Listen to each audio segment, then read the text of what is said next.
네. 자, 지금부터 이론 문제 풀이를 하도록 하겠습니다. 90회 장산의 계급 1번 문제 가도록 하죠. 다음 중 장부를 기록하는 방법에 대한 설명이 틀린 것은 무엇입니까? 1번. 부기는 기록 계산하는 방법에 따라서 단식 부기와 복식 부기로 분류된다. 알고 있죠? 자, 우리가 쓰는 부기는 뭐죠? 복식 부기다. 사변과 대변 둘로 나누니까. 그쵸? 복잡한 방식의 부기다. 그 얘기예요.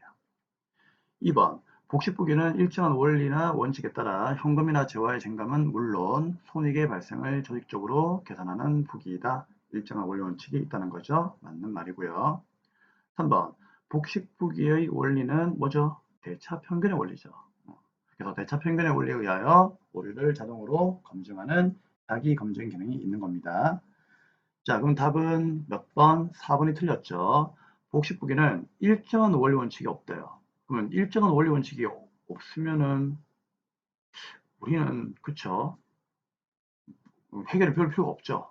그래서 일정한 원리 원칙이 없이 재산의 증가 감소를 중심으로 기록하며 손익의 원인을 계산하지 않는 부기이다.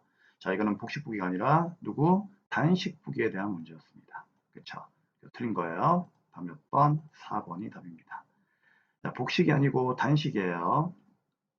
단식부기에 대해서 설명한 겁니다. 자, 2번. 다음 중 외상대금의 조기 회수로 인한 매출 할인을 단기 총 매출액에서 차감하지 않고 영업의 비용으로 처리하였을 경우에 손익계산서상 매출 총이익과 단기 순이익에 영향을 미치는 것으로서 옳은 것은 무엇입니까? 네, 화면을 보시죠. 여기에 보시면 문제가 매출 할인은 원래 총매출에서 빼야 되는데 빼지 않았다는 얘기죠. 그러면은 우리 순매출 공식 한번 봅시다. 자, 순매출 공식이 뭐죠? 순매출 공식은 매출액에서 매출 에너리와 환입, 매출 할인을 빼는 거죠. 근데 매출 할인을 갖다가 우리가 빼야 되는데 안 뺐다는 얘기죠. 그러면 당연히 순매출액은 많아지겠죠. 그러면 매출원가에 대한 언급은 없으니까 그 매출원가는 그대로라고 하는 가정하에 순매출만 많아지면은 당연히 매출총이익도 과대하게 계상이 될 수밖에 없겠죠. 그래서 매출총이익은 과대하게 계상된다가 답이에요. 그러면 이 문제는 결국 1번하고 누구하고 2번은 답이 될 수 없습니다. 그쵸? 그래서 1번과 2번은 답이 될 수 없는 거예요. 그러면 답은 뭐다? 3번 아니면 4번이 답인데 이제 단기 순이익을 봐야 되겠죠. 근데 우리가 단기 순이익을 보기 전에 여러분들은 어떤 내용을 좀 보아야 하는가 하면은 그 손익계산서 등식을 좀 봐야 돼요. 그래서 화면에 쌤이 손익계산서 등식을 한번 적어보았습니다. 자, 이 등식은 알고 있죠? 뭐 순매출에서 매출원가 빼면은 매출총익 나오고 거기에서 뭐 직원들 월급 주고 광고하고 접대하고 이런 판매비와 관리비 빼면은 영업이익 나오고 영업배 수익도 하고 영업의 비용 나오면은 소득세라든지 법인들은 법인세를 내기 전에 이익이 나오죠. 그리고 나서 이제 이런 소득세라든지 법인세를 빼고 나면은 단기순이익이 나온다. 자, 이 공식 알고 있죠? 그쵸?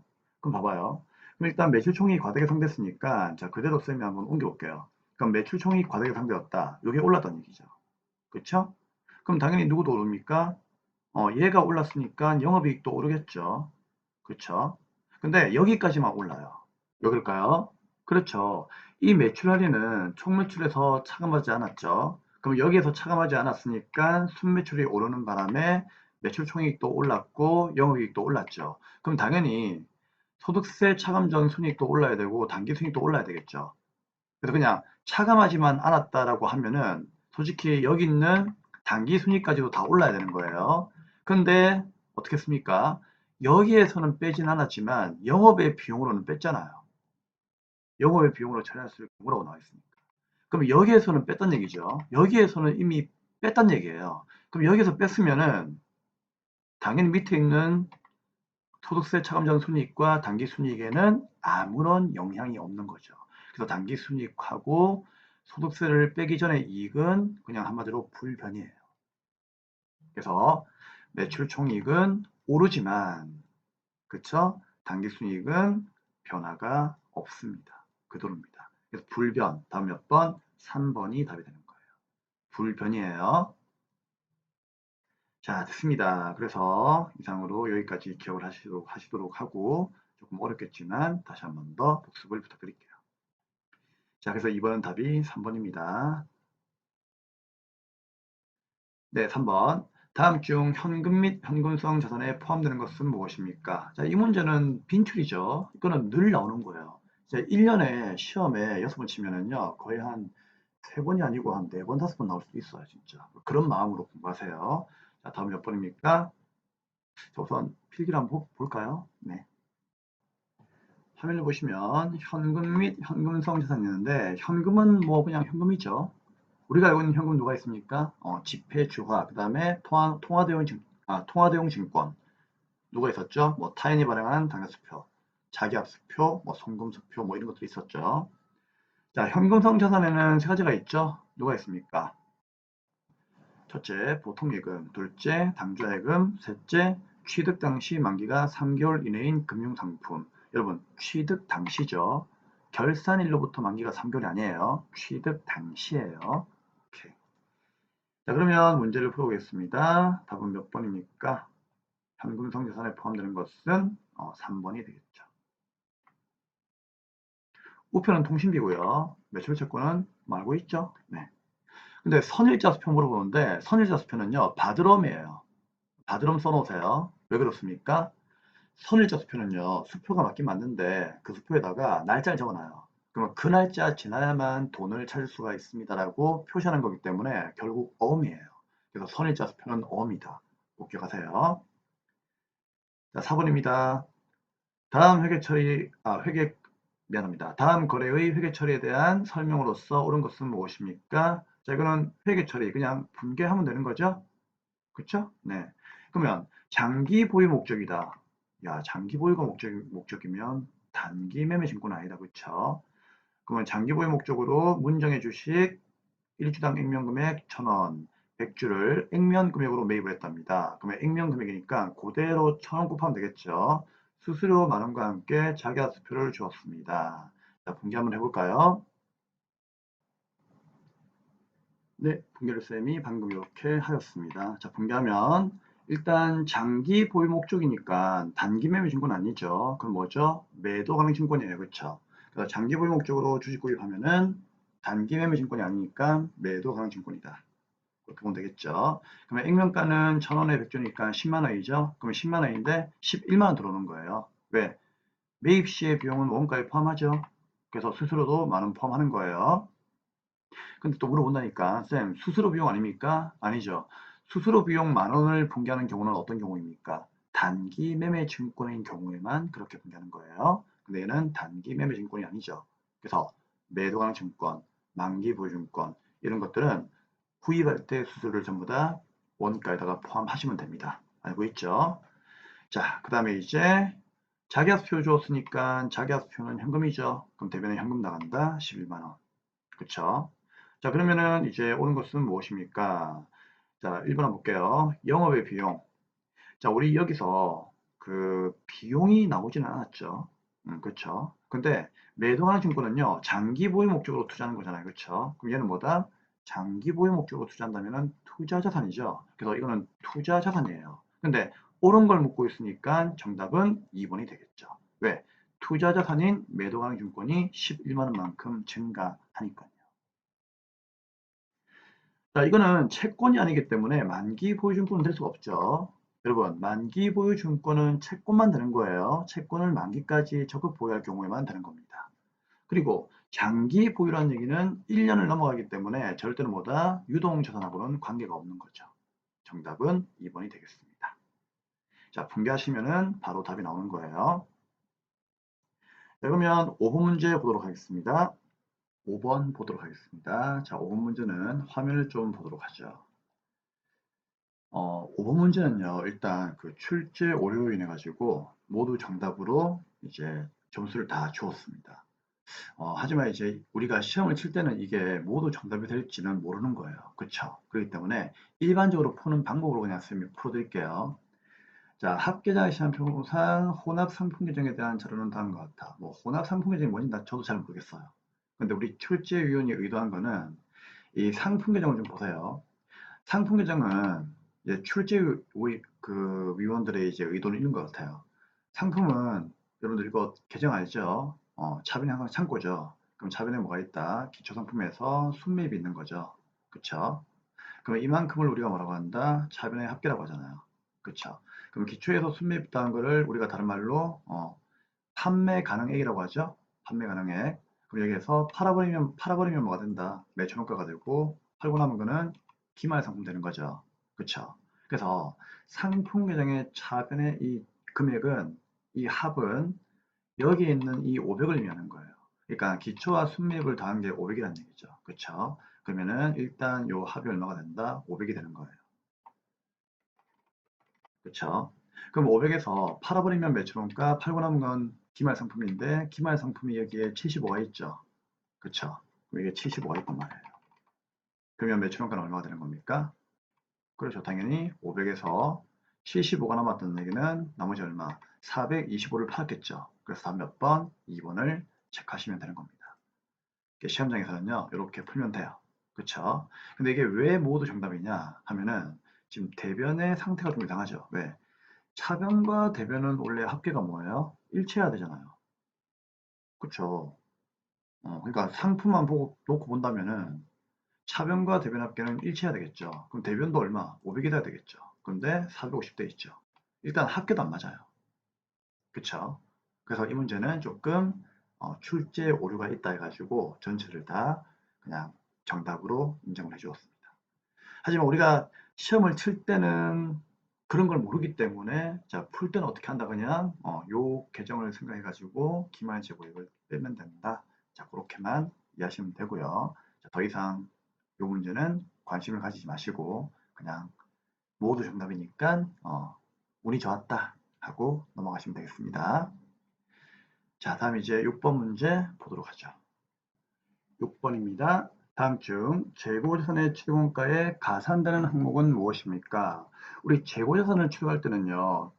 매입하는 가액에다가 매입 시의 비용을 포함하죠. 다음 몇 번? 4번의 매입 운임이죠. 자, 얘네들은 순매입을 구할 때 빼는 항목들이기 때문에 그쵸? 답이 아닙니다. 다음 7번 보도록 하겠습니다.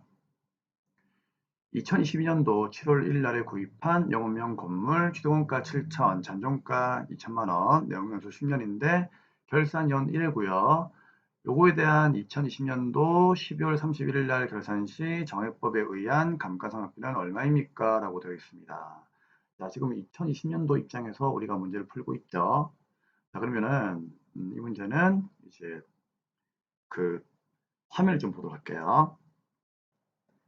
이 문제는 이제 요 내용이 좀 중요하죠. 단기에 취득한 유형자산의 감가상각은 뭐 한다고요? 네, 월화에 계산합니다. 그쵸? 그리고 이때 월 미만은 그냥 1월로 간주하시면 됩니다. 자, 무슨 얘기냐? 자, 일단은 정액법이죠. 자, 정액법은 공식이 무엇입니까? 정액법은 취득원가 마이너스 잔존가액 나누기 내용연수가 공식이죠. 그럼 여기다가 대입을 하시면 돼요. 그쵸? 그쵸? 네. 그러면은 대입을 해보겠습니다. 자, 먼저 취득원가가 얼마입니까? 여기에 7천만 원, 잔존가액은 2천만 원이죠. 그러면은 우리는 7천만 원에서 얼마? 2천만 원을 빼면 되는 거예요.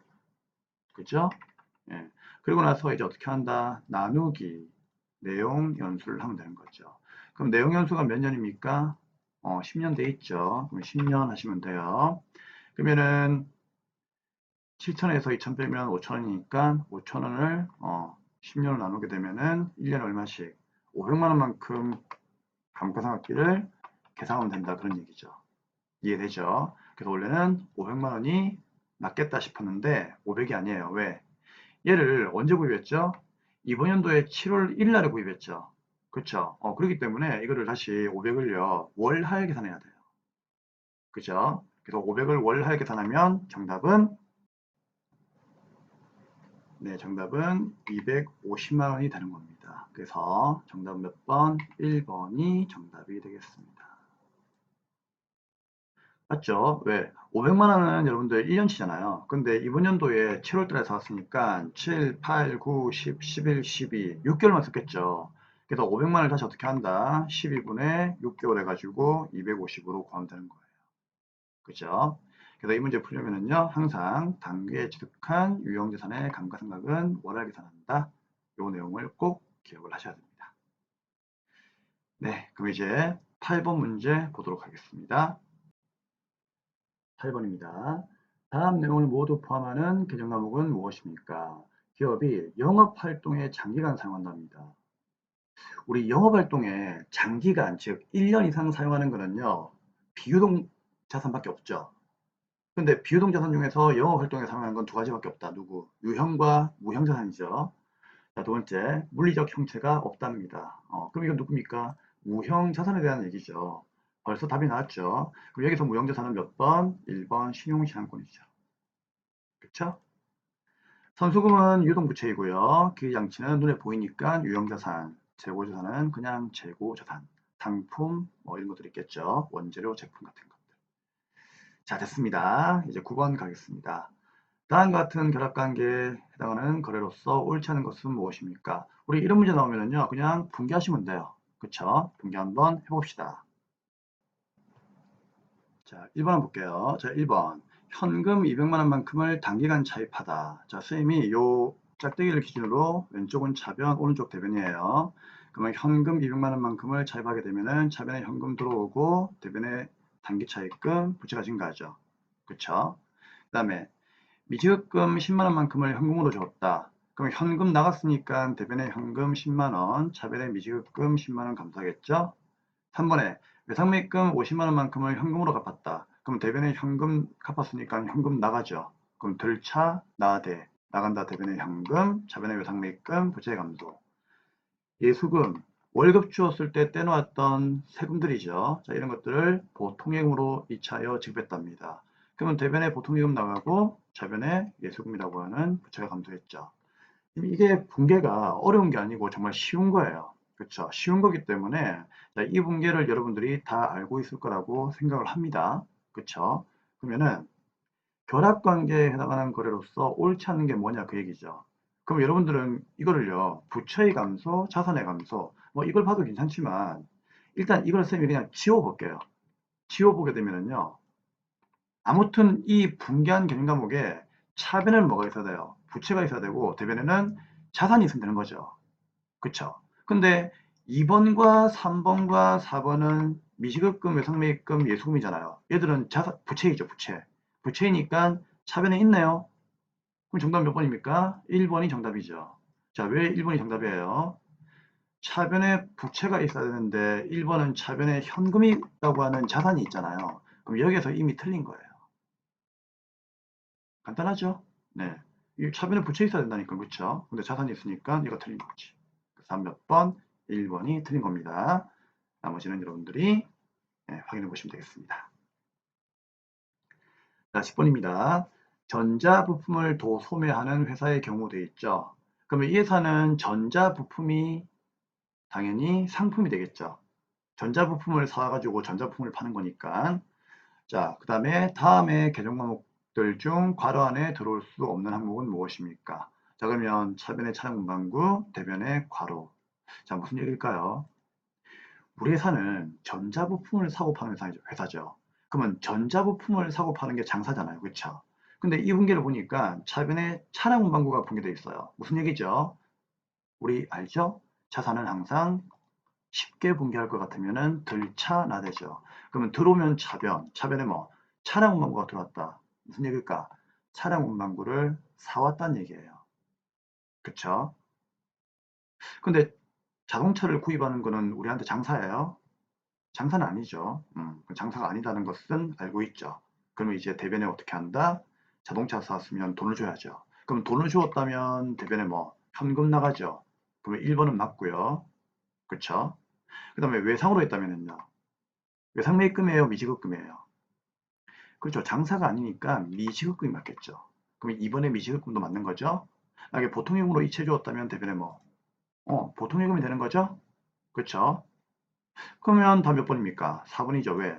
외상매입금은 쓸 수 없어요. 왜? 외상매입금은 장사할 때만 쓸 수 있는 거죠. 우리 회사의 장사는 전자부품을 사오거나 파는 게 장사란 말이에요. 그렇기 때문에 4번이 말이 안 되는 거죠. 정답은 4번입니다. 11번 보도록 하겠습니다. 다음과 같은 자료에서 단기의 추가 출자액은 얼마입니까? 라고 나와 있죠. 자, 여기에 별표. 자, 이 문제는 우리가 그 개인회사의 자본에서 수정된 기초자본이라고 하는 개념을 쌤이 설명했는데 이 내용이 떠오르지 않으면 이 문제는 풀 수가 없어요. 그래서 혹시나 이 내용이 떠오르지 않는 분들은 다시 한번 그 파트를 조금 보시고 오셔야 됩니다. 자, 그러면 화면을 잠시 보도록 할게요. 자, 이 얘기를 하기 전에 우리 BS, 즉 재무상태표에서 단기 순이익을 구하는 공식이 뭔지를 한번 보도록 하죠. 자, 재무상태표에서 단기 순이익은 어떻게 구하죠? 기말 자본에서 기초 자본을 빼면 되는 거죠. 제가 왜 이 얘기를 하는가 하면은 여기에 기초와 기말 자본과 단기 순이익이 있거든요. 이 공식을 알아야만 이 문제를 풀 수가 있어요. 쉽게 얘기하면 기초의 자본이 기말에 가서 오르면은 이익 나오고 내리면은 손실 나오죠. 근데 단기 수익 나왔으니까 요 공식을 좀 기억하라는 얘기죠. 그렇죠? 자, 그런데 이제 우리의 기초 자본이 아무런 변화가 없다면 그냥 이 산식으로 단기 수익을 구하는 거죠. 근데 이 기초의 자본이 갑자기 수정이 될 수가 있다는 얘기죠. 자, 왜 수정이 될 수가 있느냐? 기업주가 추가로 자본을 좀 더 출자하거나, 그렇죠? 아니면 자기 마음대로 자본을 빼쓰고 나면은요, 인출금이라고 하는 것이 발생할 수가 있다는 얘기죠. 기억납니까, 여러분? 그래서 여기에는 추가 출자와 인출금이라고 하는 이 두 가지의 단어가 있기 때문에 여기에 있는 이 기초의 자본을 수정된 기초자본 개념으로 바꿔주셔야 되는 거예요. 즉, 이 말은 이 공식이 아니라 수정된 기초자본 공식으로 바꿔주셔야 되는 겁니다. 이해하셨겠습니까? 자, 그러면 이제 지금부터 여러분들 이 공식을 한번 바꿔볼게요. 자, 바꿔보면은 공식이 이렇게 되는 거예요. 그래서 얘네들만 없었다면은 그냥 기초자본 빼면 되지만 얘네들이 있기 때문에 수정된 기초자본을 빼야 되는 겁니다. 자, 그럼 이제 이 자료 한번 찾아볼까요? 자, 단기 순이익이 얼마 있는지 먼저 보도록 하겠습니다. 얼마? 200이 있네요. 그럼 우리 회사가 이익이 200이 나왔다는 얘기죠? 그러면 기말의 자본은 얼마가 있습니까? 1000만 돼 있죠. 그러면 기말의 자본은 1000만 돼 있었어요. 그럼 여기서 뭐다? 수정된 기초의 자본을 빼야 되는데 참고로 이 수정된 기초자본은요. 1000만 원이 아닙니다. 그래서 이 1000만 원을 절대로 빼면 안 돼요. 그럼 어떻게 해야 되느냐? 얘를 구해서 여기로 가져와야 됩니다. 근데 여러분 그거 아시죠? 수정된 기초자본이 얼마인지를 알 수가 있어요. 왜?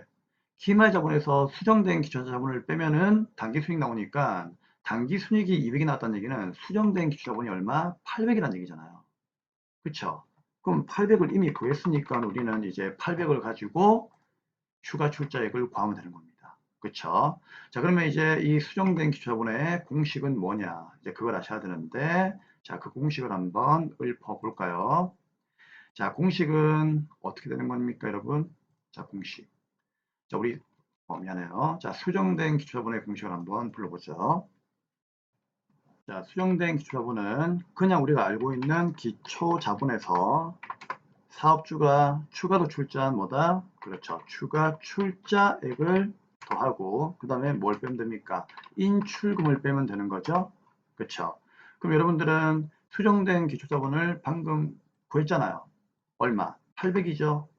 그래서 800을 가지고 오시면 됩니다. 중요한 게 이 수정된 기초자본 있죠. 요 공식 요 자체를요. 요 위에 얘를 없애버리고 요 위에다가 넣으시면 안 돼요. 그러면 답이 이상하게 나와요. 그러니까 수정된 기초자본을 별도로 구해가지고 얘를 별도로 구해주셔야 되는 거예요.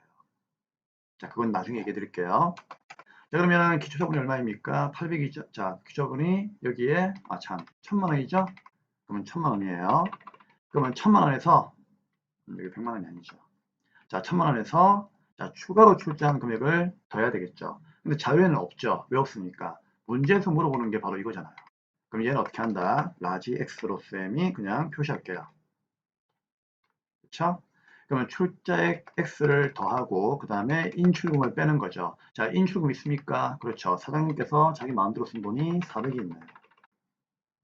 이해되죠? 그럼 우리는 어떻게 하면 된다? 그렇죠. 여기 있는 1000만 원과 400을 넘겨가지고 추가 출자액을 구하시면 되는 겁니다. 그렇죠? 그게 답이에요. 그러면 이 추가 출자액이 얼마가 나옵니까? 그렇죠. 200만 원이 나오겠죠. 그러면 200만 원이 나오니까, 그렇죠. 자, 200만 원이 나오니까 정답은 몇 번?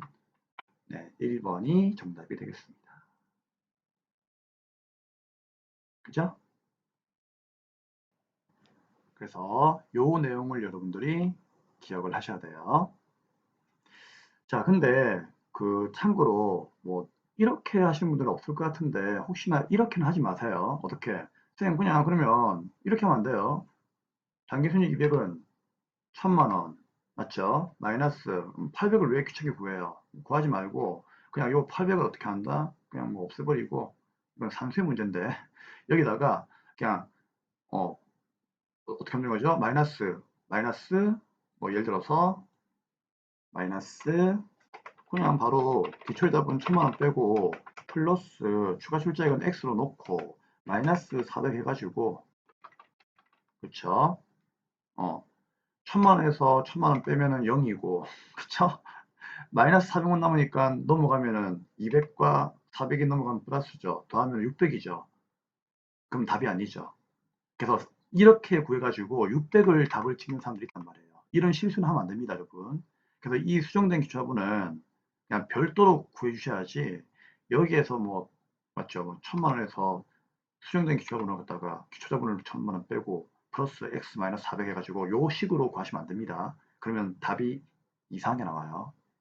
아니면 차라리 그냥 괄호로 묶던가, 그쵸? 괄호로 묶으면은 그래도 뭐 크게 뭐 실수는 안 될 것 같은데, 그래도 일단 이 수정된 기초자분을 별도로 구하시는 것이 좋을 수가 있다. 이렇게 이야기를 해드릴게요. 네, 됐습니다. 12번 문제는 이상으로 마감을 하고 12번부터 또 풀이를 하도록 하겠습니다. 12번 문제입니다. 다음 자를 토대로 2020년 말에 손익계산서에 보고할 대손상각비는 얼마입니까? 자, 그럼 이거는 여러분들이 분계를 하시면 돼요. 분계하는 게 더 빨라요. 그러니까 화면 보고 분계를 따라옵시다. 자, 첫 번째 화면 보이십니까? 네. 자, 2020년도 1월 1일 날 현재 대손충당금 잔액은 15만 원이다. 그러면 충당금 잔액은 15만 원 있다는 얘기죠? 자, 충당금은 자리가 원래 대변이에요. 보고할 때만 차변에 보고되지만 원래 자리는 대변입니다. 알고 있죠? 그러면은 이거는 분개하는 게 아니고 자, 두 번째부터 분개할게요. 7월 10일 날 거래처 파산으로 매출 채권 20만 원만큼의 회수가 불능되었답니다. 돈 떼었다는 얘기죠. 그럼 여러분 돈 떼었을 때 분개 어떻게 하죠? 자, 이렇게 하죠. 7월 10일 날. 자, 매출 채권 떼이면은 대변에 자산의 감소, 매출 채권 20만 원 이렇게 사라집니다. 알고 있죠? 그러면 우리 돈 떼이면은요. 퍼스트 어떻게 합니까? 대손 충당금 먼저 제거하죠. 그래서 대변에 있던 충당금이 차변에 먼저 15만 원만큼 사라지고 그럼 나머지 모자라는 5만 원만큼을 대손 삼각비라고 하는 비용으로 분개한다는 얘기죠. 그러면 충당금 잔액은 이제 얼마? 0이 되겠죠. 얘가 사라졌으니까. 그쵸? 없는 거예요. 자, 그리고 나서 이제 드디어 기말이 되었습니다. 자, 기말이 여러분들 언제죠? 결산이죠. 그러면 결산이 되면은 뭐 하죠? 대손 충당금을 설정하죠. 그쵸? 그럼 대손 충당금을 설정을 할 때, 자, 12월 31일 날 분기 한번 해볼게요. 차변에 뭐, 대손 삼각비, 대변에 대손 충당금을 이렇게 연결해서 금액을 구해야 되겠죠. 근데 이 금액은 여러분들 어떻게 구합니까? 그렇죠. 설정액은 보충법으로 가는 거죠. 공식이 기말 채권의 잔액에서 대손율 곱하고 거기에서 기말 대손 충당금 잔액을 빼시면 되겠죠. 그러면 이제 기말 매출 채권 잔액은 여기에 750만 원 되어 있으니까 여기다가 750만 원을 대입을 하고요. 자, 곱하기 대손율 몇 프로? 1%만큼을 떼일 것 같다라고 했으니까 1% 하면 되겠죠. 여기까지 이해되나요? 그럼 얼마가 나옵니까? 예, 7만 5천 원 나오죠. 그럼 여기에서 이제 마이너스 뭐다? 기말 대손 충당금의 잔액을 빼야 되는데 기말 대손 충당금의 잔액이 0이죠. 왜? 아까 우리가 그 돈 떼었을 때 얘를 다 써버렸기 때문에 지금 0이에요. 그래서 얘는 없는 거죠. 그럼 결국은 설정이 얼마입니까? 7만 5천 원 되는 거죠. 그래서 여기에 대손상각비는 7만 5천 원 되는 거예요. 그래서 이렇게 7만 5천 원, 7만 5천 원 대입을 하시면 되겠습니다. 자, 그러면 이제 키말까지 우리가 분개를 다 했죠. 자, 다 했는데 이제 정답을 골라야 되는데 대손상업비가 얼마입니까? 라고 했을 때 보통 이제 여러분들이 조금 집중을 안 하시게 되면요. 요 12월 말일 것만 보고 7만 5천 원을 답을 해버려요. 그쵸? 근데 우리가 이거는 이제 손익계산서에 보고할 대손상업비라고 하는 것은 손익계산서는 1월 1일부터 12월 말일까지 1년 동안의 비용들을 보고하는 거잖아요. 그쵸? 그러면 대손상업비의 분계가 지금 현재 어디에 있죠?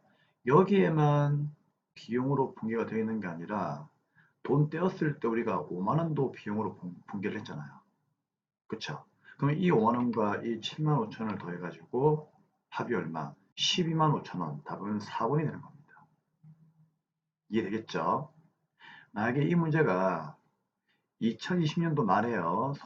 2020년도의 말에 손익계산서의 보고할이 아니고 그냥 2020년도 말에 뭐 대송산업비의 뭐 설정액이 얼마이냐. 그러면은 물론 7만 5천 원이 답이겠죠. 하지만 이거는 그냥 손익계산서 자체에다가 보고해야 되는 대손산업비가 얼마입니까를 물었기 때문에 결국 1년 동안 발생한 대손산업비를 다 담으면 되는 거예요. 그러면 5만 원하고 7만 5천 원 더해가지고 12만 5천 원 되는 거죠. 그래서 답이 4번이 되는 겁니다. 조심하셔야 돼요. 자, 12월 말일 거만 보면 안 됩니다. 7월 10일 거도 같이 봐주셔야 됩니다. 네, 자, 12번 문제는 그렇게 마감을 하고 이제 13번 문제 보도록 하겠습니다. 네, 13번입니다. 다음 중 기말결산 수령 정리 사항이 아닌 것은 무엇입니까? 그러니까 결산 분계가 아닌 게 뭐냐 그 얘기죠. 자, 이거는 우리가 결산 문제 많이 풀어보니까 당연히 알 수 있는 거죠. 자, 미지급 비용 결산 나오는 거고요. 채권에 대한 대손을 추정하는 것도 결산 정리 사항이고 감가상각하는 것도 결산 짜는 거죠. 그럼 결산 때 하지 않은 건 누굽니까? 예, 3번이죠. 그래서 결산 정리 사항이 아닌 게 뭐냐 이 말로 하면은요 두 가지만 기억하시면 돼요. 뭐 취득을 하거나 처분을 하는 것들은 결산 정리사항이 아닙니다. 왜요? 우리가 물건을 사오고 물건을 파는 거는 평소에도 할 수 있는 거죠. 굳이 결산 때만 분개할 수 있는 게 아니죠. 그래서 취득하는 거나 처분하는 게 나오면 걔가 답이에요. 이해되겠죠? 그래서 답은 3번이 되는 겁니다. 유가증권의 처분은 언제라도 할 수 있죠. 그래서 언제라도 할 수 있는 건 정리분개가 아니에요. 자, 14번. 다음 중 손익계산서에 표시되는 항목으로서 옳은 것은 무엇입니까? 3번의 매출원가. 야, 이거는 쌤이 설명 안 해도 괜찮겠죠? 매출원가는 비용이니까. 얘는 자산이고 얘는 자본이고 얘는 부채이잖아요. 자산부채 자본은 재무상태표에서 적히는 거고요. 자, 15번. 등식 중 잘못된 것은 무엇입니까? 2번이죠. 자, 2번이 왜 답입니까? 우리 단기순 이익이나 단기순 손실을 합쳐서 순손익이라고 하죠. 맞죠? 그러면 순손익은요, 재무상태표에서 어떻게 구하죠? 기말의 자본에서 기초의 자본을 빼야 되겠죠. 근데 여기는 기말의 자산이라 되어 있으니까 얘가 틀렸죠. 그래서 잘못된 것은 2번입니다. 그럼 1번은 맞죠? 왜? 여기는 기초니까 똑같은 기초죠. 그럼 기초는 빼고 그냥 심플하게 부채 플러스 자본은 자산. 아는 거죠. 그 다음에 이제 비용에서 자 비용, 손익, 수익이 나오는데 자 이거는 그냥 우리가 자, 이렇게 보시면 돼요. 그 손익계산서에서 단기 순이익을 구할 때는요. 총 수익에서 뭘 빼죠?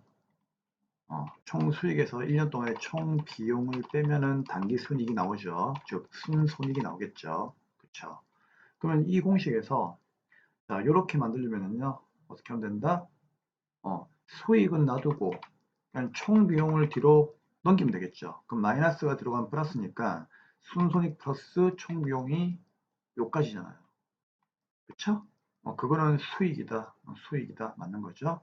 그러고 보시면 되고. 자, 이거는 심플해요. 그냥 그 시산표의 등식이라고 보면 돼. 시산표의 등식하고 좀 비슷하다고 생각하시면 되는데, 우리 BS하고 IS를 전체를 다 그리면은요. BS는 차변에 누가 옵니까? 자산.